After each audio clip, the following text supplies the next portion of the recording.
Hey guys, welcome back to my garden or my backyard where I grow all sorts of different types of fruits in an area which was not so long ago just a bare piece of land. Now I've got anything from the more common types of fruit trees right through to the more rare and unusual types which really interest me, and they're all surrounded by all sorts of edible plants, flowering perennials, as well as support species like these that help everything to thrive. So yeah, I thought it's about time for a bit of an update to take you around, show you what's been fruiting over the last little while, what's coming ripe around now, and what is yet to come. So come with me and we'll take a bit of a look around and see what's been happening.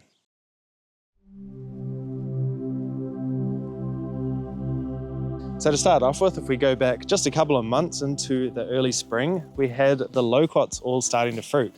And these are actually a really great plant because they fruit when kind of nothing else is really providing much produce. It's in that time where a lot of people call the hungry gap. These actually flower back in the late summer or autumn time. Then the fruits start to develop over the winter and then ripen up in the springtime while everything else is kind of only just waking up. And if you've seen my other videos, you'll know that I grew all my loquat trees from seed. And then 3 out of the 4 I actually grafted when they were still young. What I've ended up with is one seedling tree which produced some really nice fruits. It was a huge harvest this year. And it was actually the earliest tree to fruit, alongside one of the other ones, which ended up having quite different type of fruit. It had more of an orange color to the flesh. And so yeah, it's been awesome to have some different varieties. And the other good thing is that the other 2 loquats that I have turned out to be varieties that ended up fruiting a bit later. So I had quite a long season of loquats that I was able to enjoy. And those later ones were quite a large size loquat. They had sort of whitish, yellowish flesh and were just incredibly juicy.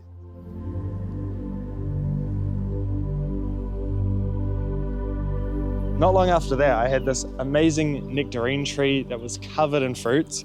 And this variety is called an early nectarine. And the really good thing about this variety, where I live especially, is that we get quite humid summers, which can tend to end up rotting nectarines on the tree before they're even ripe, especially if they fruit later in the summer when it is a lot more humid. But because these are earlier on, before those humid conditions are very bad, they tend to just have heaps of fruit with no fungal issues. And if you've never tried a homegrown nectarine, it is honestly so insanely good and so different to the supermarket ones. And don't get me wrong, I like the ones from the supermarket, but they are usually harvested when they're still hard.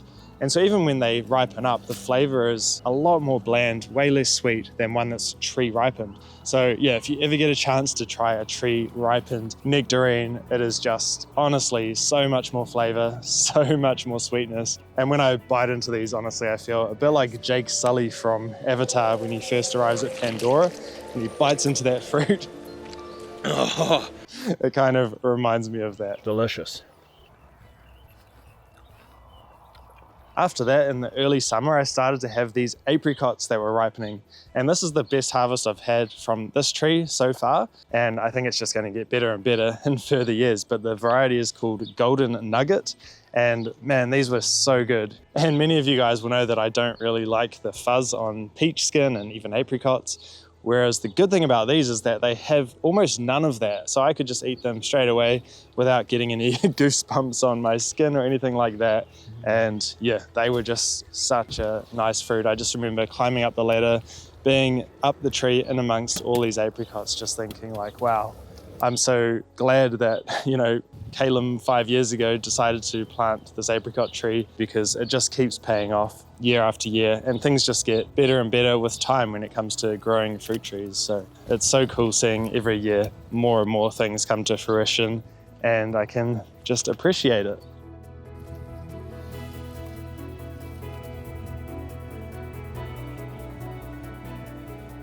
Through the early summer, I've also been harvesting some different types of berries, including these wineberries. And I really like these. They have quite a unique flavor, and I really should have covered them with netting, but I didn't, so birds have been smashing them. But I have had some of them, and they are really nice. I really like that. It does have a little bit of a wine kind of a taste. So, it's quite accurate to the name. It's quite different to other types of berries that will kind of have a similar sort of just tart, juicy, sweet kick. This has, that sort of winey flavor. It's really nice, smooth mouthfeel because there's no like little tiny hairs or anything on the berries. They're nice and smooth, and I really like them. They're good texture, good flavor. There's also been a lot of elderflowers this year, so I've been going through and harvesting lots of those. And I have dried quite a lot of them to use as tea through especially the winter. They can be really good to have if you get sick. They can help to manage fevers. And I also use some of the fresh flowers to make some elderflower cordial, which is such a nice, refreshing summer drink.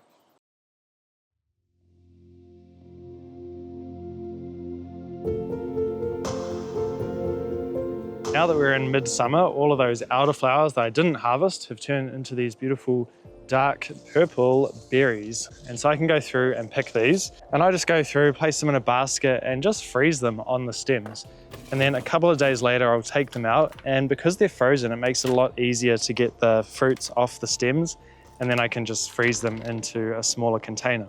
And just like the elderflowers, these are such a good fruit to have through the winter, because they have a lot of medicinal properties that can help with colds and flus. And I actually made a whole video all about elderflowers and elderberries if you want to learn more about these incredible plants and the reasons why you should grow them, because I definitely think they are worth growing. They can grow really well in cold climates too, and yeah, they are very prolific. It's also plum season here at the moment, so this tree behind me here is called a Hawara plum.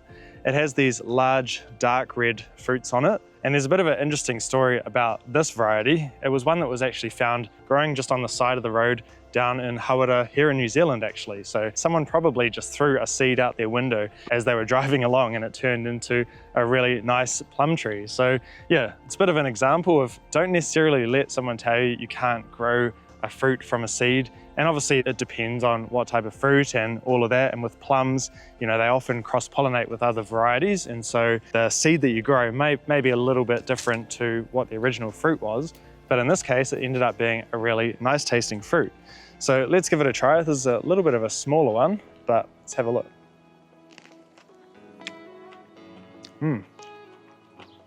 So, yum.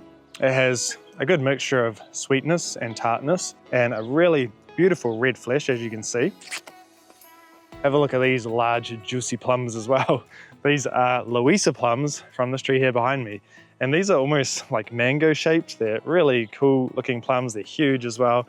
And they are a variety that originated here in New Zealand as well. So they're grown all over New Zealand and also in Australia quite a lot, but they haven't spread hugely, I don't think, through other parts of the world as far as I'm aware. And there's, I think, a reason for it, which I'll tell you soon. But there is a reasonable amount of fruit on this tree, although I'm kind of guessing probably by next year it's going to be just absolutely loaded next time, because these are very heavy croppers. You end up getting so many fruits on these, so much that you don't know what to do with them all. Let me show you what it's like on the inside. Oh, so juicy. Have a look at that. So a really nice yellow, goldeny flesh, and these are just such a crazy juicy plum. Look at the juice coming out of that. This one doesn't have the trait that I was kind of talking about before, but we'll check this one. So this is something that tends to happen with Louisa plums for some reason. At some point during their development, the tip of the seed actually detaches from the fruit and it ends up usually in the tip of the fruit. Sometimes it even kind of migrates around and you'll get this hard little bit of shell. This is actually quite a big one. Sometimes they're just very small. And I think that might be the reason why they haven't kind of been widespread in a lot of different countries, because of this unfortunate trait, which, to be honest, is not even an issue for a home grower in my opinion. I wouldn't at all let this put you off growing this, but yeah, something to be aware of so you don't crack your tooth. This is the full seed here, so just that little piece kind of come detached and ended up in the fruit. I also have a lot of these damson plums this year growing next to this very evil plant, which I'll show you in just a minute. These almost look iridescent, especially in the evenings when all of these kind of purplish blue colored fruits are just glowing in the light. They almost look unreal. This is a variety that is amazing for jams. I've shown you guys these before. You can do a lot of cooking with them and make all sorts of things, but they are quite a sour plum. That's why they're good for jams. I actually like eating them though when they are ripe, because I like sour flavors. So if you like that too, you'll probably like eating them fresh as well. It's not like incredibly sour or anything. They still have a very nice flavor. But here's a ripe one. I'll show you the inside.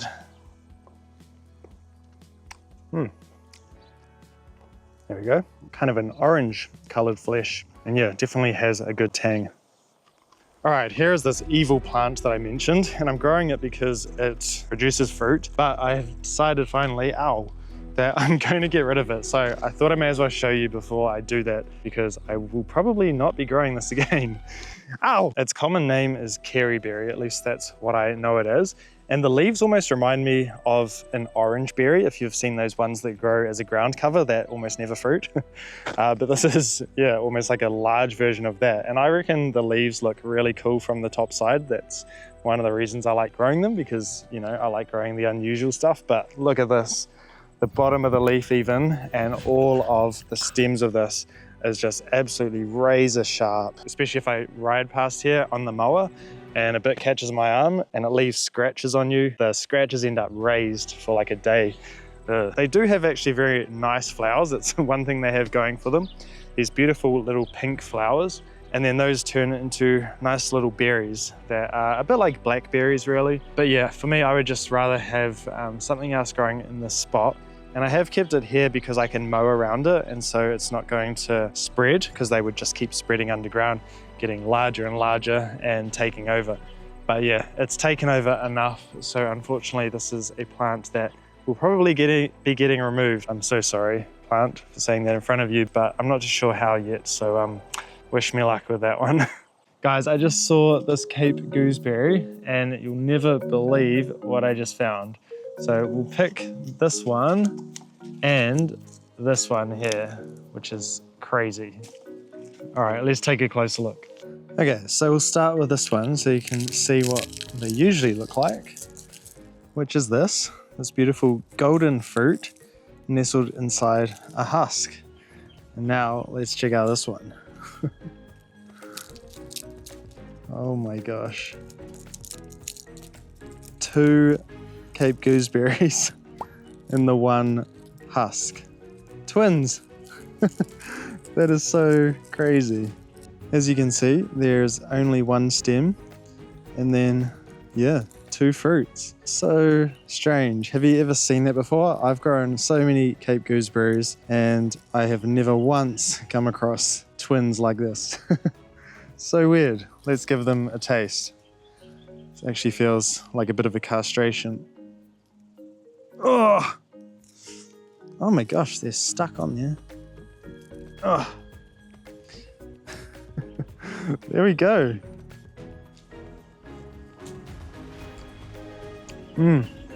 Oh, yum. These are so good. Such a tropical kind of a flavor. It's like pineapple and mango and cherry tomato. It's quite sweet, really nice. There's a nice big one here too.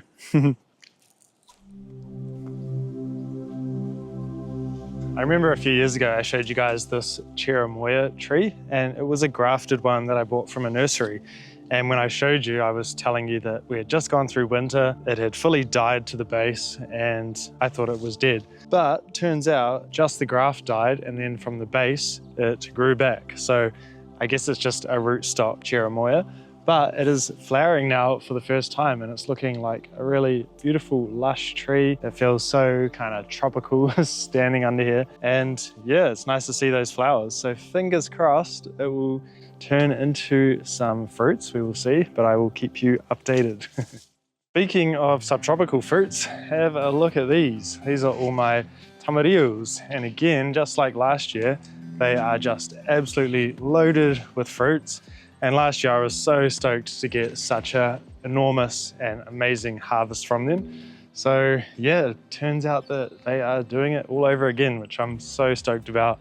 And yeah, really looking forward to that. And then underneath those, we've got this. This is a Pepino melon. And man, these are just so prolific. Look at the bunch there. There's like, I don't know, but so much weight. They haven't started developing the purple stripes yet, but these are in the shade, so they might not. They might just go sort of an orangey color when they're ripe, and they're already getting close to that. It's cool that they are perennial, so they're always here as long as you can protect them from frost, which I have up against my house here, so it doesn't get too cold for them and not really much frost. Here's a ripe one here. I don't usually eat the skin, but that was not bad at all. Look at that, so juicy. There are a lot of other fruits yet to come as well over the next few months, like these apples here, which there's tons of those, and lots of pears as well. And I really should have probably thinned these out a bit because there's way too many. Some Chinese quince here. This is actually a seed grown tree, and a pineapple quince tree too. There's still lots of peaches to come as well, tons of persimmons and figs, and it should be yet another crazy productive Fijo year as well, so I'm really looking forward to that. It has been incredibly dry here though. The ground is drying out really badly. Even the pathways through the food forest are just completely brown, and there's cracks that are forming in the ground, so I'm really hoping for some rain soon. But despite that, most of the trees do seem to be coping okay since I heavily mulch everything.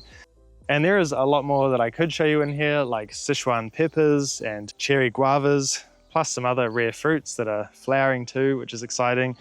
But I'll no doubt share more about the other types of plants that I'm growing in future videos. So if you haven't already, don't forget to subscribe. As for the veggie garden this year, I've kept a little bit more basic with what I've planted, just because I haven't had heaps of time to work on it. But there is something in here that's very cool, really interesting, that I've never seen happen before. So I'll show you that in just a minute. But in here, what we've got growing is some potatoes. I've also got some sweet potatoes growing, and I've put in this patch of New Zealand yams too. There's also courgette or zucchini, and these ones did get away on me a bit, so it's gonna take a bit to get through all of these. Cucumbers here too. A few different types of chilies and peppers. These ones are called Hungarian hot wax peppers. They're hotter than jalapenos, but not by a crazy amount like the ones that I tried last year. These ones here are green cloud chilies. These have a more mild heat. I would say kind of similar to jalapenos, but probably even more mild. While we're here, I'll pick some tomatoes as well. And I actually put these in quite late, so they're only just starting to ripen up now, which is a lot later than usual. But there's a decent variety of different ones in here, so we'll grab a few of those. At this point, I've just kind of let them go all bushy, and I'm not doing any more pruning, just letting them do their thing.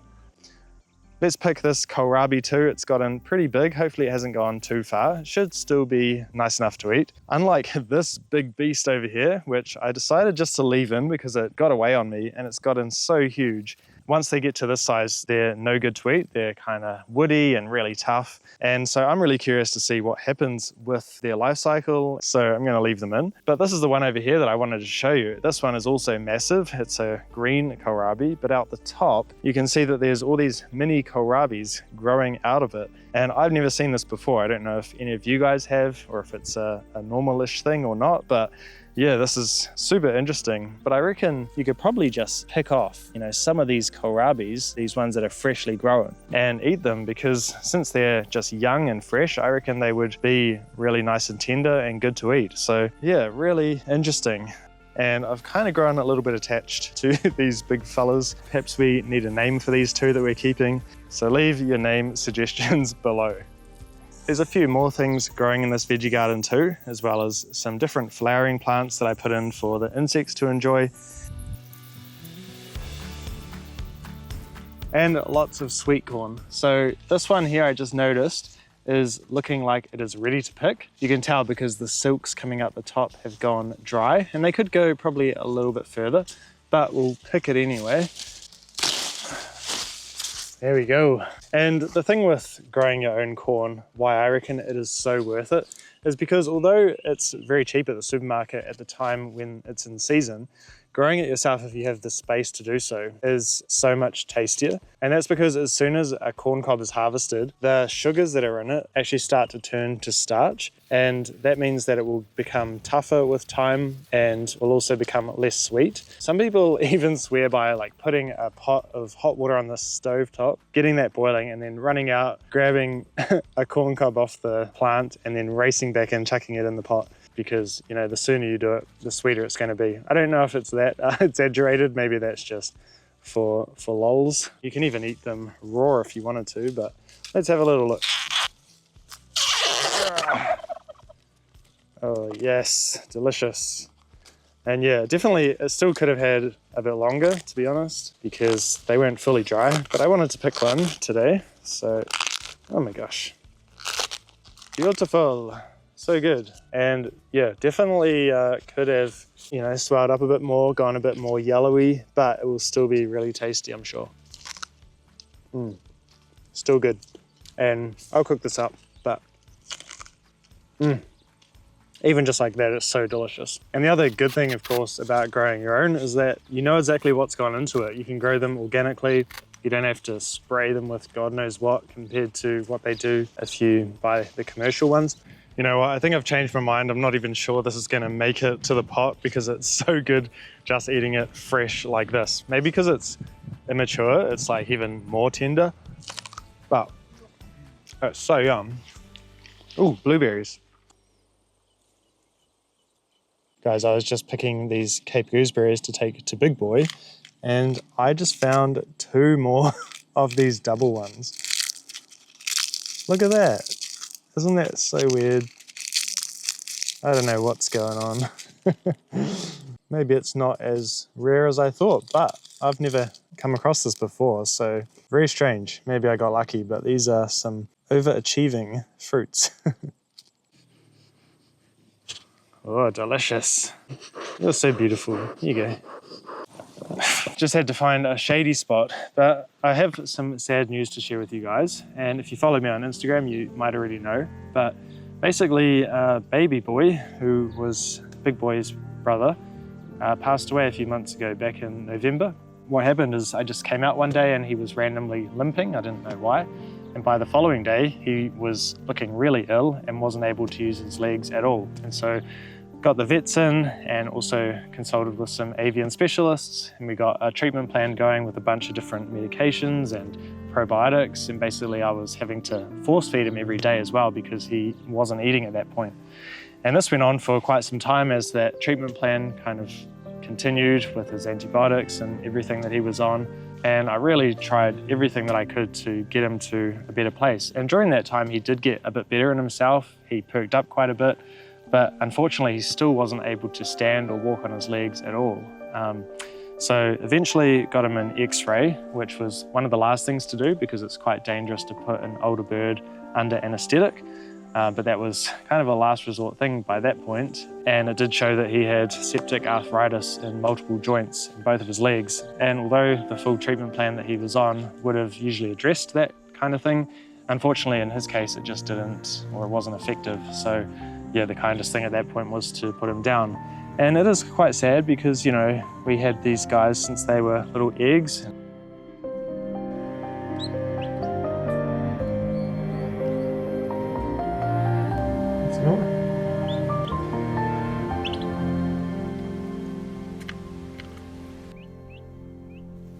Oh God.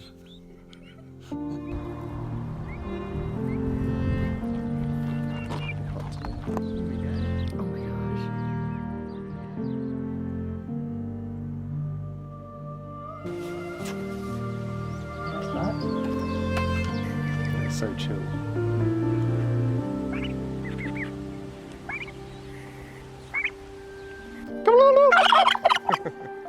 He's just turned 4 a while ago, and baby died 2 days before their 4th birthday. So yeah, it's been a bit of an adjustment for Big Boy over here. I spend some time with him each day just to keep him company and give him lots of treats, and hopefully I'll be able to find a new couple of friends for him at some point. But Big Boy over here helped plant a tree for baby, so got a nice fruit tree in his memory.